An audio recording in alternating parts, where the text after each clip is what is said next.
My husband and I first met when we were both 22 years old at his best friend's wedding. I instantly fell in love with him, and it seemed like he had some interest in me as well. The day after the wedding, we had our first date in the park, and our relationship quickly became intense. Felix was everything I ever wanted in a partner: smart, kind, good-looking, caring, strong, and fair. He was always there for me when I needed support, comforted me during tough times, and helped with my problems. He wasn't just my rock, he was my ideal man, and I loved him completely. After a year, we decided to move in together, and a year later, we got married. However, our marriage had its share of challenges. My husband was hardworking and shared household chores with me, but financial issues began to strain our young family, leading to occasional conflicts. During one of our fights, I left home for 2 weeks. Felix, who usually avoided confrontation, was slow to make amends, and my pride stopped me from reaching out first. I waited for him to make the first move. During that time, Felix's best friend Dima, who was also my friend, offered support when he saw how troubled I was. Our conversations turned passionate, leading to a night we spent together. I saw it as payback for Felix's indifference, but just 3 days later, Felix came to me with roses, apologized, and begged for my return. I realized my mistake, but it was too late. We reconciled, and things got better. Then I discovered I was pregnant, and to my shock, the child was not Felix's but Dima's. I struggled with this revelation, but it was too late, so the choice of whether to have the child or not was out of my hands. I gave birth to my son 6 months later, and I cried every night, regretting my foolishness and losing the love of my life. I knew I had to confess, but I couldn't bear to break Felix's heart. Throughout my pregnancy, he was overjoyed, proudly telling everyone about his beloved wife giving him a son. His emotional moment at the maternity hospital, holding our child and calling him my son, my joy, my daddy's pride, is etched in my memory. I had planned to tell him the truth when our son was older, but that moment never came, and I continued to lie. 14 years passed, and our family seemed harmonious. I buried my deceit because being a father means more than just biological ties. But as they say, secrets have a way of coming to light. One day, Felix found the unsent letters I had written to Dima. When I came home, he was standing in the dark holding those letters. It shattered my soul. He said nothing, and his eyes held no emotion. I cried, begged for forgiveness, and tried to explain, but he remained silent. In that silence, I realized the depth of my wrongdoing and was ready to face any consequences. Felix just moved away from the window, sat on the couch, and cried. Seeing this, I lost control and became hysterical, sobbing uncontrollably. He left without a word, and I kept crying, realizing I had destroyed his life. My husband and I are both 38 years old, and our son Tom was at the center of our world. We had hoped for another child, but my health issues prevented it. Felix had dedicated his life to raising his best friend's child, his pride, and now he knows it's all a lie. That night, all I could think of was my terrible mistake. I wanted to die, but my love for our son stopped me. The next morning, Felix packed his things and left, ignoring my pleas to stay. It's been 2 months, and I'm still searching for a chance to beg for his forgiveness. I may be a fool, but I believe I have a chance because Felix hasn't filed for divorce and still communicates with our son. Dima only found out he was the father a year after the birth. I thought it wouldn't affect him, but to my surprise, he developed paternal feelings. He offered to raise our child because he and his wife had none, but I refused as I loved only Felix. Tom felt only friendly sympathy for his biological father, and I didn't want to disrupt his family. I begged Dima not to interfere, emphasizing my love for my husband, our son, and our family. Dima sent money as unofficial child support, but I refused. Eventually, he walked out of our lives, though he and Felix remained friends until the truth came out. As for the letters, I kept them out of sentimentality, but it ultimately cost me my family. My husband has always been a great man. After our first big fight, I made a foolish decision to stay with my brother for 2 weeks. We had a good, friendly relationship. After the argument with Felix, we often talked on the phone. He tried to calm me down and convince me to return to my husband, but I was waiting for Felix to reach out, not his friend, and he stayed silent. One evening when my brother was out, Dima called and offered to come over, saying that these things happen in many families at first and I needed a distraction. I agreed, and without much thought, he came over. Today, my son came home after spending the weekend with his father and mentioned they discussed the future of our family. I've been anxious all day, wondering what Felix told his son, if he's willing to come back. He wouldn't lie to our child. Except for that one time, I haven't cheated on my husband in our 16 years together. It was my only mistake. My son doesn't know who his real father is, and hopefully, he never will. He deeply loves Felix, trusts him, and is proud to have him as a father. Their bond is even stronger than the one he shares with me. If he found out the truth now, it would break his heart. In any case, a lot has changed this week. Last weekend, my son talked to Felix about the future of our family. Felix didn't give a definite answer but didn't rule out the possibility of us reuniting. On Tuesday, I asked my husband out for a date at a restaurant, and to my surprise, Felix agreed, boosting my confidence for a positive outcome. We didn't stay at the restaurant for long, choosing a long 4-hour walk in the park. During our time together, we reminisced about our past and our love, smoothly transitioning to discussing our future. I pleaded with my husband to return to the family, and though he didn't say it outright, it was clear he wanted the same. That night, I purposely sent my son to spend the night at a friend's house, freeing the apartment for my beloved to join me. We spent the night together, just like in the old days. The next morning, our conversation was brief as we rushed to work. In the evening, as my son and I were having dinner, Felix unexpectedly arrived with his belongings. Words can't express the joy in that moment, and my son was thrilled to see his father. I wonder if Felix has truly forgiven me. My biggest fear is that after living with me for a while, he might decide he no longer wants this family. But I love him deeply, and I know I betrayed him. I'm willing to do anything to make amends. Since his return, my husband hasn't brought up the issue of paternity, and though he acknowledges what happened, he doesn't show anger or negativity toward me. Crucially, his relationship with Tom remains unaffected, which was a major concern for me. Last night, we talked about our son's future, and we both agreed that he would likely move out in a few years. Felix expressed his joy at being a father, and it got us thinking about having another child. I plan to see a doctor soon, and my husband was genuinely excited about the idea. It's been over a month since my last message. I've started treatment, and my beloved has been supportive throughout, not dwelling on the past. According to the doctors, I have a good chance of conceiving and having a child after the treatment. The process is expensive and time-consuming, but my husband and I are ready to face any challenges for our happiness. In retrospect, I recognize the enormity of my mistake, but time cannot be rewound. I must take responsibility and live with the consequences of my actions. Things have taken a different turn in the family of my child's biological father. Felix and Dima haven't communicated for months, and I thought it was the end of their story. However, I was wrong. Dima's wife found out that he had a child with me, and her pain and frustration are indescribable. She feels the same betrayal my husband experienced a few months ago, betrayed by her beloved husband and her best friend. We had one conversation, if you can call it that, with her yelling, crying, and even slapping me a few times. Since then, we haven't spoken, and I haven't attempted to contact her. I understand that she will never forgive me. I had hoped she would come to her senses and give her husband another chance. However, last week, she filed for divorce and kicked Dima out of the house.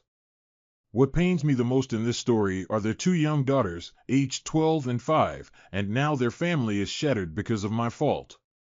Because of my mistakes, 6 people have suffered: my beloved husband, who dedicated his whole life to his family; my son, who will never know that his beloved father, whom he idolizes, is not his biological father; my best friend, who lost her marriage because of me and is now left alone with 2 children, her 2 little daughters, who lost their favorite daddy, and Dima himself. He lost the most in this story: a friend with whom they had been inseparable for more than 15 years, his wife who now doesn't want to see him, his daughters whom his ex-wife won't even allow to talk to their father, and his apartment which he worked hard for and which will now be taken by his ex-wife. All this suffering, all this pain, it's all my fault. I don't know if I have the right to have children at all. Why did my lover forgive me? Why? If I were in his shoes, I wouldn't even look at me. I started therapy so we could have a child of our own, but it didn't work out in the end. We decided it's not worth it. These treatments are costly and unlikely to succeed. My husband initially reacted normally, or so it seemed, but later I realized how much pain he was in. The worst thing happened at the end of the summer. It was exactly what I had feared. Our son discovered the truth. A day I'll never forget. I wish I could forget, but I can't. I genuinely believed I could shield my child from the consequences of my wrongdoing. I hoped and prayed, but it was all in vain. When Tom learned the truth, something within him broke. He transformed from a sweet, kind boy, dearly loved and caring towards his family, into a different person within days. For nearly 4 months now, we've been living through a nightmare. My son has started drinking, smoking, staying out late at night, and we have no idea where he goes the rest of the time. He's made some unsettling friends, and just the sight of them gives me the creeps. Rough-looking kids with a bad reputation throughout the neighborhood. The police know me well, but they've done nothing. It's a family issue, deal with it. We've got more important matters to attend to. That's all we hear. My son also hates Felix now, even though they were close before. What did he say to his father? I understand that he's just a child, suffering due to my mistakes, but my husband didn't deserve this. He endured so much when the truth about Tom came out, and then we had to give up having a child of our own, and now this living hell. A month ago, Felix started experiencing heart problems. He was hospitalized with symptoms resembling a heart attack. Thankfully, it wasn't a heart attack, but he's on medication and might need surgery down the road. The doctors have warned him to avoid stress, but my son seizes every opportunity to provoke him. I try to intervene, but my husband sees me as being helpless. I witness his pain and resentment daily. He spends days in bed in silence. I've told him that depression could break his heart, but he doesn't listen. We're only 39 years old, yet in this time, he's aged visibly, looking 50 and constantly appearing sad. I have developed wrinkles and deep bags under my eyes. I'm living in a hell of my own making. Every day, I berate myself for my mistake, my betrayal, and pray for peace and harmony in our family. But I no longer believe in that, not in God, not in a happy ending for us. Now I realize how foolish I was to think I could escape the consequences of my actions. I carry the weight of ruining the lives of 6 people, and it's a heavy burden on my conscience. Dima, on the other hand, has it even worse. His wife divorced him and took him to court over their property, leaving him homeless. She's spiraled into a life of partying, drinking, and changing partners weekly, unable to recover from the betrayal of her husband and me, her best friend, almost like a sister.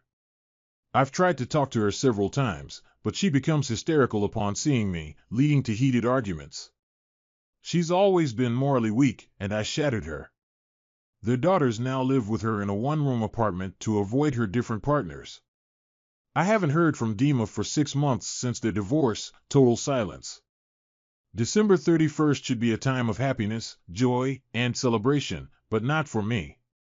My husband went to visit his parents in another city, and as for Tom, I have no idea where he is. He doesn't answer his phone. I've lost all my friends. Our family has been shunned since everything came to light, and it feels as if we're treated like outcasts. I sit at the table with a bottle, crying not out of joy but out of loneliness. This story took place last year when my husband and I were on vacation in Croatia. On the first day at lunch, we met a married couple, Ron and Molly. They were passionate about scuba diving, just like my husband Stephen. We spent most of our time together, sharing meals, diving, shopping, and attending various evening events. The only time we didn't meet was at breakfast because Molly was a late riser and I didn't mind spending the morning on my own.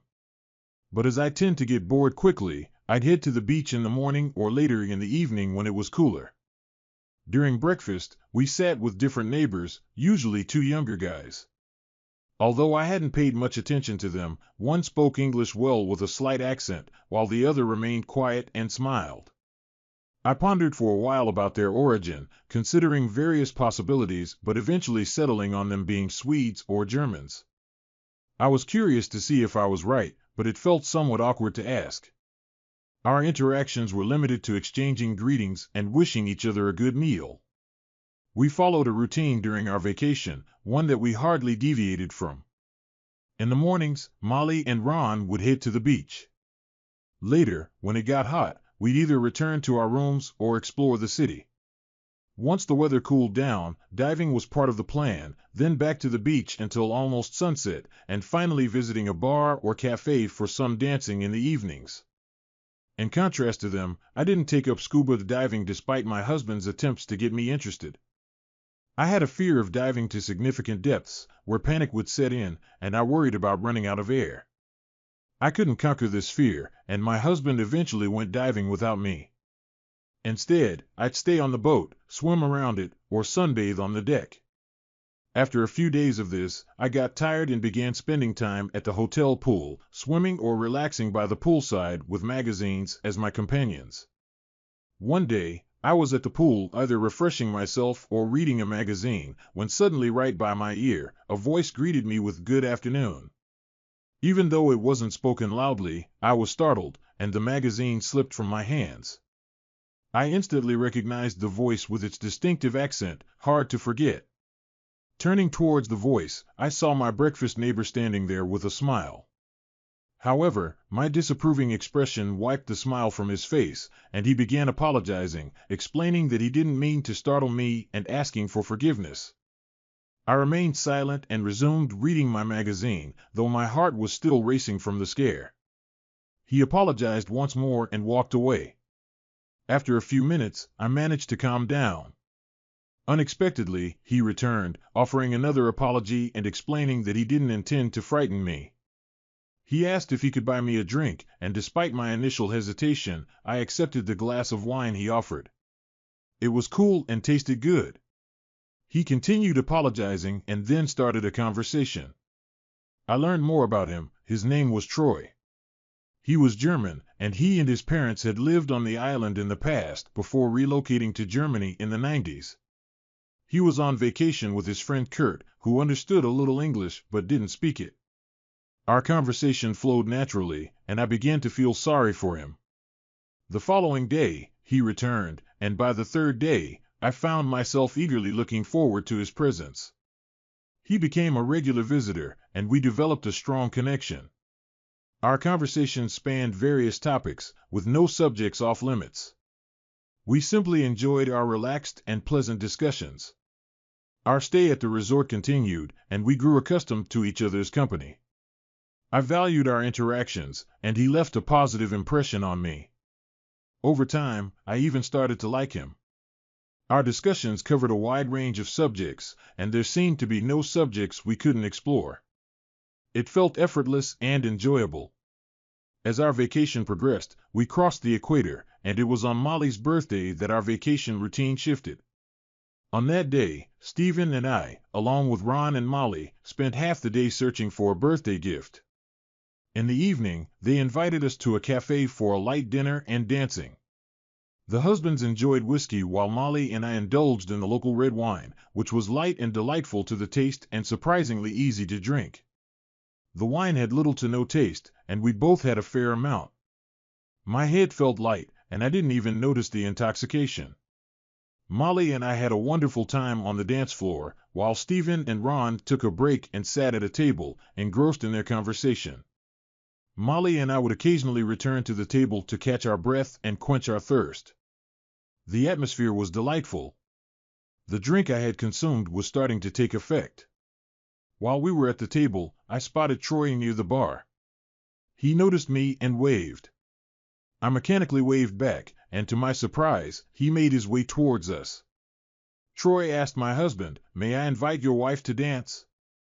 Stephen momentarily turned his attention away from his conversation with Ron and nodded in agreement.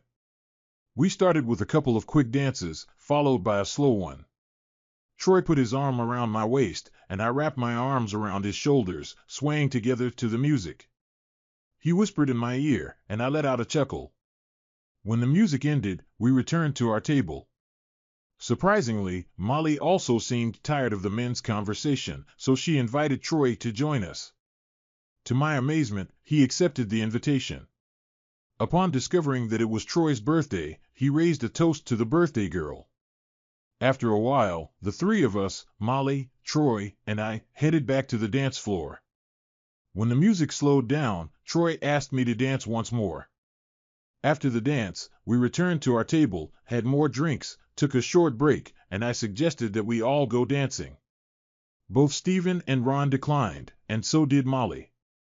Troy and I returned to the dance floor, and when it was a slow dance, his hand glided gently on my hips as we swayed. "Troy," I said. "What?" He pretended not to understand. "Your hand," I replied. "Sorry," he excused himself. "It's kind of automatic."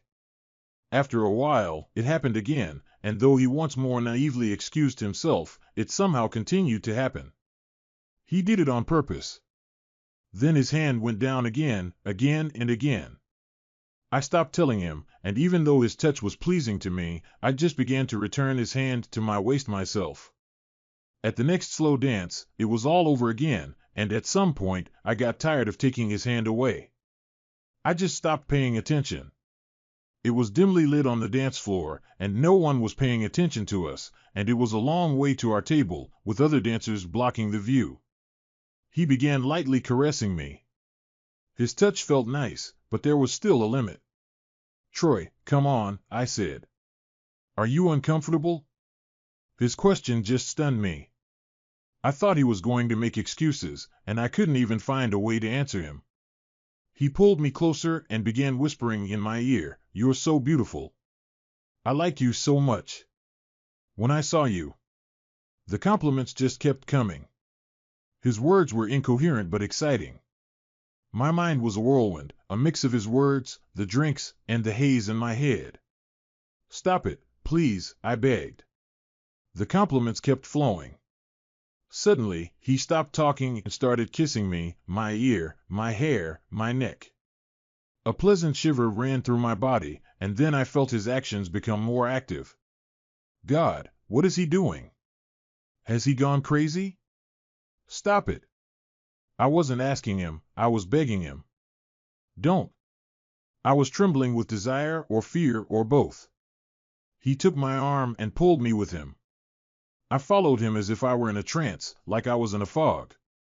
He was practically dragging me somewhere. Finally, we stopped. My back pressed against something, and he started kissing me again. I couldn't comprehend where I was or who I was with. The kisses covered my face, my hair, my neck. I was shivering all over. He found my lips and kissed them deeply. My skin was covered in goosebumps, and my desire grew. Troy's kiss stopped, and I could feel the warmth of his face and the unevenness of his breaths. Shivers ran through me, and the surroundings seemed hazy as I drifted into a mental fog. We navigated through some bushes and entered an alley. The cafe was just a few steps away, and my anticipation was building. Everything had unfolded beyond the cafe's walls, and we could have been seen. This thought sent a thrill through me, alternating between warmth and a shiver down my spine. Within minutes, we reached the entrance to the dance floor of the cafe. Leaning in, Troy whispered, "You're amazing.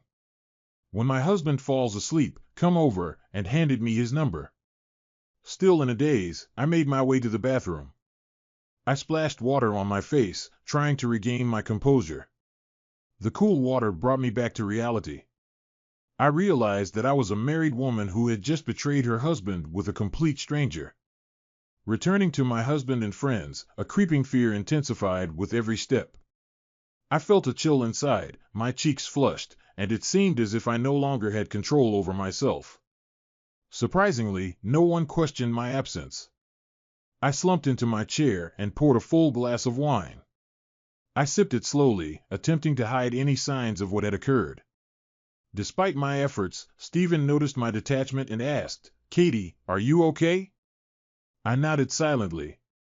"Should we go home?" I nodded again. I was in a strange state of turmoil. On one hand, everything that had transpired thrilled me, but at the same time, I couldn't relax, fearing that we might be discovered. Stephen was unsteady on his feet, having had his share of drinks during the evening. That didn't concern me at all. I was looking forward to the night ahead, hoping I wouldn't have to go through such encounters with strangers in my life again.